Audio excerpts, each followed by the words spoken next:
Hello guys sport ടോക്സിന്റെ പുതിയൊരു വീഡിയോയിലേക്ക് സ്വാഗതം. നമ്മുടെ ഫസ്റ്റത്തെ ഇൻഫോ തന്നെ വേലറൺ ചലഞ്ച് സൗത്ത് ഏഷ്യ 1 കോടി രൂപയ്ക്ക് മുകളിൽ പ്രൈസ് പൂൾ വരുന്നതിൻ്റെ സ്പ്ലിറ്റ് 1 ഡേ 9 മത്സരങ്ങൾ ഇന്നലെ അവസാനിച്ചിട്ടുണ്ടായിരുന്നു. അൺബീറ്റനായി നിന്നിരുന്ന രണ്ട് ടീമുകളുടെ മാച്ചായിരുന്നു ഫസ്റ്റ് ഉണ്ടായിരുന്ന VLT വേഴ്സസ് RNTX. ഒരു എൽ ക്ലാസിക്കോ പോലെയായിരുന്നു ഈ ഒരു മാച്ച് ഉണ്ടായിരുന്നത്. RNTX ഒരു ബാന്തർ വീഡിയോ ഒക്കെ ആൾറെഡി ഇട്ടിട്ടുണ്ടായിരുന്നു. പക്ഷേ RNTXന് തിരിച്ചടിയായിക്കൊണ്ട് VLT RNTXനെ തോൽപ്പിച്ച് കളയാണ് ചെയ്തത്. 2-0 VLT RNTXനെ തോൽപ്പിച്ചുകൊണ്ട് VLTയുടെ ആ ഒരു അൺബീറ്റൻ ജേണി ഇപ്പോഴും ഈ ഒരു ഇവന്റിൽ നടന്നുകൊണ്ടിരിക്കുന്നുണ്ട്. ഒരു മാച്ച് പോലെ അല്ലെങ്കിൽ ഒരു ടീമിനെതിരെയും VLT തോറ്റിട്ടില്ല. ആൻഡ് മാച്ച് 2 നമുക്ക് നോക്കുകയാണെങ്കിൽ റെക്കനിങ് സ്പോർട്സ് 2-1 ഗ്ലോബൽ സ്പോർട്സ് അക്കാദമിയും തോൽപ്പിച്ച് കളഞ്ഞിരിക്കുകയാണ്. അതും നല്ലൊരു ഇൻട്രസ്റ്റിംഗ് മാച്ച് ആയിരുന്നു ഉണ്ടായിരുന്നത്. പോയിന്റ് ടേബിൾ നോക്കുകയാണെങ്കിൽ നമ്മളെ VLT തന്നെയാണ് ടോപ്പിൽ നിൽക്കുന്നത്, തൊട്ട് പിന്നാലെ RNTXും നിൽക്കുന്നുണ്ട്.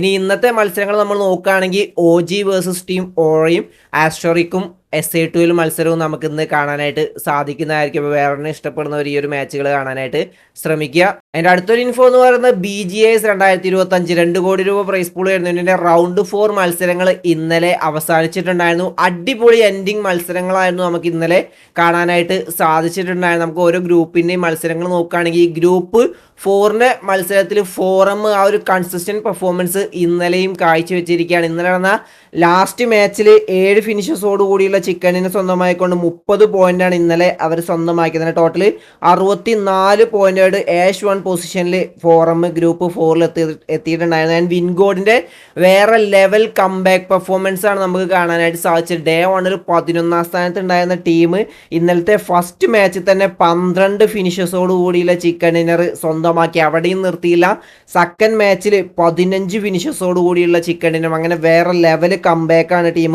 കാഴ്ചവെച്ചത്. ഇന്നലെ 50 പോയിന്റ് സ്വന്തമായിക്കൊണ്ട് 62 ടോട്ടൽ പോയിന്റ്സുമായിട്ട് 11ാം സ്ഥാനത്തു നിന്നും 2ാം സ്ഥാനത്തേക്കാണ് നമ്മളെ വിൻഗോഡ് എത്തിയിട്ടുള്ളത്. തേർഡ് എത്തിയത് ബ്ലിക്സ് ഗെയിമിംഗ് ആണ് 60 പോയിന്റുമായിട്ട്. 4 NRI സ്പോർട്സ് ആണ് എത്തിയിട്ടുള്ളത് 45 പോയിന്റുമായിട്ട്.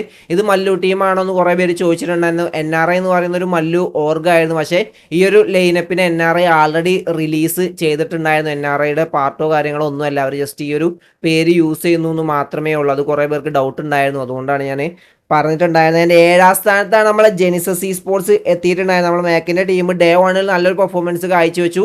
ഇന്നലത്തെ ആ ഒരു ഫസ്റ്റ് മാച്ചിൽ 8 പോയിന്റ് സ്വന്തമാക്കി. പിന്നീടുള്ള 2 മാച്ചുകളിലും 0 പോയിന്റ്സ് ആണ് എടുത്തത്. ജസ്റ്റ് മിസ്സിനാണ് ആ ഒരു ക്വാളിഫിക്കേഷൻ അവർ ഉറപ്പ് വരുത്തിയെന്ന് പറയാം. കാരണം ഡേ 1 ഉണ്ടാക്കിയ ആ ഒരു പോയിന്റ്സ് കൊണ്ട് മാത്രമാണ് ജെനിസസ് സ്പോർട്സ് ആ ഒരു ക്വാളിഫിക്കേഷൻ ഉറപ്പ് വരുത്തിയത്. 40 പോയിന്റുമായിട്ട് 7ാം സ്ഥാനത്താണ് ടീം ഫിനിഷ് ചെയ്തിട്ടുള്ളത്. അങ്ങനെ ടോപ്പ് 7 ടീമുകൾ ഇതിൻ്റെ ക്വാർട്ടർ ഫൈനൽസിലേക്ക് ക്വാളിഫൈ ആയിട്ട് നമ്മളെ മാക്ക് ക്വാളിഫൈ ആയിരിക്കുകയാണ്.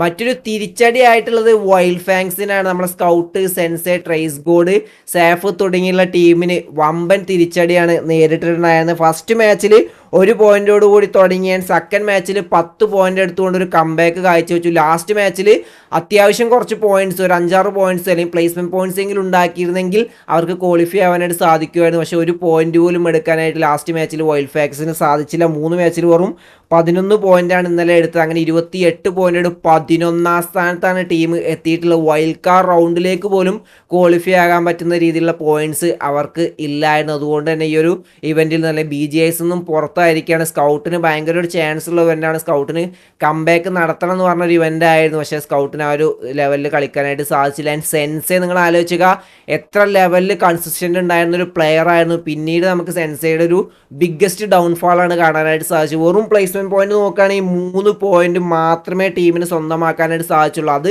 IGL സെൻസയുടെ ഒരു വമ്പൻ പരാജയം തന്നെയാണ്. എപ്പോഴും ട്രേസ് ഗോഡും സാഫും ടീമിനെ തോളിലേറ്റി ഫ്രാഗിംഗ് ലിസ്റ്റിൽ മുന്നോട്ട് കൊണ്ടുപോകായിരുന്നു. പക്ഷേ ഇത്തവണ അത് അവർക്ക് സാധിച്ചില്ല. ആൻഡ് വൈൽഡ് ഫാങ്സ് ഈ ഒരു ഇവന്റിൽ നിന്നും പുറത്തായിരിക്കുകയാണ്. ആൻഡ് ഗ്രൂപ്പ് 3യുടെ നമ്മൾ നോക്കുകയാണെങ്കിൽ ഗോഡ്സ് റേൻ്റെ ഡോമിനേഷൻ തന്നെയാണ് നമുക്ക് അവിടെ കാണാനായിട്ട് സാധിച്ചിട്ടുണ്ടായിരുന്നത്. മാച്ച് 1 തന്നെ 15 ഫിനിഷസോട് കൂടിയുള്ള ചിക്കൻ ഡിന്നർ അവർ സ്വന്തമാക്കിയാൽ മാച്ച് 2 14 ഫിനിഷസോട് കൂടി 15 പോയിന്റും മാച്ച് 3 16 പോയിന്റ്. അങ്ങനെ ടോട്ടൽ 56 പോയിന്റാണ് ഇന്നലെ സ്വന്തമാക്കിയത്. 98 ടോട്ടൽ പോയിന്റ്സ് ആയിട്ട് A1 പൊസിഷനിൽ നിൽക്കുന്നുണ്ട്. എനിക്ക് തോന്നുന്നു റൗണ്ട് 4 ഏറ്റവും കൂടുതൽ പോയിന്റ്സ് സ്വന്തമാക്കിയത് ഗോഡ്സ് റെയിൻ തന്നെ ആയിരിക്കും. ആൻഡ് സെക്കൻഡ് അലിബാബ റൈഡേഴ്സ് എത്തി 48 പോയിന്റോട്. തേർഡ് AIB esports വേറെ ലെവൽ കംബാക്കാണ് ഗൈസ് ഇവർ കാഴ്ചവെച്ചത്. ഏറ്റവും ലാസ്റ്റ് ആയിരുന്നു ഡേ 1 അവരുണ്ടായിരുന്നത്.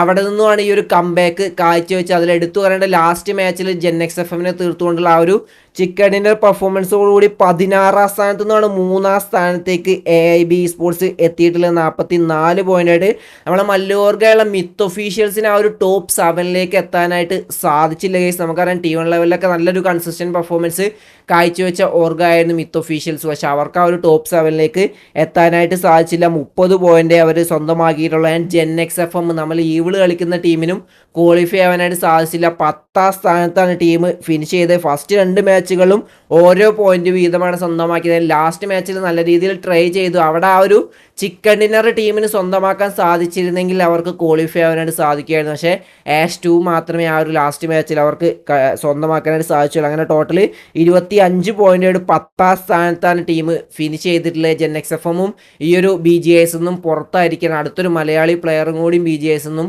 പുറത്തായിരിക്കുകയാണ്. ആൻഡ് ടീം ലോൾസിന്റെ ടീമും ഇതിൽ നിന്നും പുറത്തായിട്ടുണ്ട്. ആൻഡ് മിത്ത് ഒഫീഷ്യൽസിന് ആ ഒരു ടോപ്പ് 7ലേക്ക് എത്താനായിട്ട് സാധിക്കാത്തതുള്ളൂ. പക്ഷേ അവർ ആ ഒരു വൈൽഡ് കാർഡ് റൗണ്ടിലേക്ക് എന്തായാലും എത്തിയിട്ടുണ്ട്. BGS ഒന്നും പുറത്തായിട്ടില്ല. ഇനി ഓഫ് സ്ട്രീം ആയിട്ട് നടന്ന മത്സരങ്ങളുടെ റിസൾട്ട് നമ്മൾ നോക്കുകയാണെങ്കിൽ group 7 the group of death എന്ന് വേണമെങ്കിൽ പറയാം. ടോപ്പ് ടീമുകളൊക്കെ മത്സരിച്ച ഒരു ഗ്രൂപ്പായിരുന്നു ഗ്രൂപ്പ് 7. അവിടെ ഡ്രാഗൺ ക്ലോ esports 64 പോയിന്റായിട്ട് Ash 1ലും, സെക്കൻഡ് വസിഷ്ഠ എത്തി 55 പോയിന്റുമായിട്ട്, തേർഡ് ഫോറവർ റെഡ് റോസ് എത്തി 54 പോയിന്റുമായിട്ട്. പിന്നീട് തമിഴാസ്, ടീം ജെല്ലി, ഗുജറാത്ത് ടൈഗേഴ്സ് തുടങ്ങിയുള്ള ടീമുകളും ഇതിൽ മത്സരിച്ചിട്ടുണ്ടായിരുന്നു അല്ലെങ്കിൽ ക്വാളിഫൈ ആയിട്ടുണ്ടായിരുന്നു. ഗ്രൂപ്പ് 8ലേക്ക് നോക്കുകയാണെങ്കിൽ മെഡൽ esports 59 പോയിന്റുമായിട്ട് ടോപ്പിലേക്ക് എത്തി. സെക്കൻഡ് ജാഗോർ ഒഫീഷ്യൽസ് എത്തി 58 പോയിന്റുമായിട്ട്. തേർഡ് ഡു ഓർ ഡേ എത്തി 55 പോയിന്റുമായിട്ട്. നമ്മളെ മലയാളി പ്ലേയേഴ്സ് കളിക്കുന്ന ഇന്ത്യൻസ് esports ഇവിടെ 9ാം സ്ഥാനത്താണ് ഫിനിഷ് ചെയ്ത് 33 പോയിന്റായിട്ട്. ക്വാർട്ടർ ഫൈനൽസിലേക്ക് ടീമിന് ക്വാളിഫൈ ആവാനായിട്ട് സാധിച്ചില്ല. പക്ഷേ വൈൽഡ് കാർഡ് റൗണ്ടിലേക്ക് ടീമിന് എത്താനായിട്ട് സാധിച്ചിട്ടുണ്ട്. 33 പോയിന്റുമായിട്ട് വൈൽഡ് കാർഡ് റൗണ്ട് എന്ന് പറഞ്ഞു കഴിഞ്ഞാൽ ഈ ക്വാളിഫൈ ആകാൻ പറ്റാത്ത ടീമുകളുടെ ഓവറോൾ സ്റ്റാൻഡിങ്സ് നോക്കി അതിൽ ടോപ്പ് 16 എത്തുന്ന ടീമുകളാണ് വൈൽഡ് കാർഡ് റൗണ്ടിലേക്ക് പോകുന്നത്. അവിടെ നോക്കുകയാണെങ്കിൽ നമ്മൾ ഇന്ത്യൻസ് 10ാം സ്ഥാനത്ത് നിൽക്കുന്നുണ്ട്. മിത്ത് ഒഫീഷ്യൽസ് 16ാം സ്ഥാനത്താണ് നിൽക്കുന്നത്. ഇനി വൈൽഡ് കാർഡ് റൗണ്ടിൽ നിന്നും ഇവർക്ക് സെമി ഫൈനൽസിലേക്ക് ക്വാളിഫൈ ആവാനുള്ള ഒരു അവസരം കൂടി കിട്ടും. നമ്മൾ LHSനെ ഞാൻ പറഞ്ഞിട്ടുണ്ടായിരുന്നു ചാൻസ് വളരെ കുറവാണ്. ഏകദേശം ഇനിയും ഒരു 8 അല്ലെങ്കിൽ 5-8 ടീമുകൾ ബാനായാൽ മാത്രമേ LHSനൊക്കെ ക്വാളിഫിക്കേഷൻ സാധ്യമാവുള്ളൂ. അതും ഈ ഒരു 30 പോയിന്റ് മുകളിലുള്ള ടീമുകൾ ബാൻ ആവണം. അതെന്തായാലും നടക്കാത്ത കാര്യം തന്നെയാണ്. അതുകൊണ്ട് തന്നെ LHS എന്തായാലും പൂർണ്ണമായും പുറത്താവും നമുക്ക് ഉറപ്പിച്ച് പറയാം. എന്തായാലും ഇനി റിസൾട്ടിന് വേണ്ടിയിട്ട് വെയിറ്റ് ചെയ്യാം. ഇനിയാണ് നമ്മുടെ എൽ ക്ലാസിക്കോ മാച്ചുകൾ വരാനിരിക്കുന്നത്. ക്വാർട്ടർ ഫൈനൽസ് മാർച്ച് 20 തന്നെ സ്റ്റാർട്ട് ചെയ്യുന്നതായിരിക്കും. അതിനു വേണ്ടിയിട്ട് നമുക്ക് വെയിറ്റ് ചെയ്യാം. എൻ്റെ അടുത്തൊരു ഇൻഫോ എന്ന് പറയുന്നത് നമ്മളെ ഫ്രീ ഫയർ മാക്സിന് പുതിയൊരു ജീവൻ കിട്ടിയാണ്. ഫ്രീ ഫയർ മാക്സ് എന്ന് പറഞ്ഞാൽ ആ ഒരു ഗെയിം അല്ലെങ്കിൽ ആ ഒരു ലെവലിലുള്ള esports ഭയങ്കര ഡൗൺ ആയിരുന്നു. പക്ഷേ ഇപ്പോൾ അത് അവർ കംബാക്ക് അവർ നടത്തിയിരിക്കുകയാണ്. Sky Sports Pro League Free Fire Max 15 ലക്ഷം രൂപ പ്രൈസ് പൂൾ വരുന്ന ഇവന്റ് ഇന്നലെ അവസാനിച്ചു. PVS ഗെയിമിംഗ് അതിൻ്റെ ചാമ്പ്യന്മാരായിരിക്കുകയാണ്. 122 പോയിന്റായിട്ട് 5 ലക്ഷം രൂപ സ്വന്തമാക്കി. സെക്കൻഡ് ഡേസി RNX എത്തിയിരിക്കുകയാണ് 109 പോയിന്റായിട്ട് 2 ലക്ഷം രൂപ അവരും സ്വന്തമാക്കി. തേർഡ് ടീം എലൈറ്റ് എത്തി 98 പോയിന്റായിട്ട് 1,25,000 രൂപ അവരും സ്വന്തമാക്കിയിരിക്കുകയാണ്. ഇത് ഫ്രീ ഫയറിന് എന്തായാലും ഒരു കംബാക്കാണ്. അത്യാവശ്യം നല്ലൊരു വ്യൂവർഷിപ്പും ഈ ഒരു ഇവന്റിൽ കാണാനായിട്ട് സാധിച്ചു. ഇനി വരുന്ന ദിവസങ്ങളും ഫ്രീ ഫയർ മാക്സിൻ്റെ ഒരു അടിപൊളി ടൂർണമെന്റുകൾ ഉണ്ടാവട്ടെ. ഫ്രീ ഫയർ ഇന്ത്യയിലേക്ക് പൂർണ്ണമായിട്ടും തിരിച്ചു വരട്ടെ നമുക്ക് എന്തായാലും പ്രതീക്ഷിക്കാം. അപ്പോൾ എന്താ വീഡിയോ ഇത്രയുള്ളൂ. വീഡിയോ ഇഷ്ടപ്പെട്ട ലൈക്ക് അടിക്കുക. നിങ്ങൾ എപ്പോഴും കമൻറ്റായി രേഖപ്പെടുത്തുക. അപ്പോൾ അടുത്ത വീഡിയോസ് ചെയ്യുന്നവരെ ബൈ ഗൈസ്.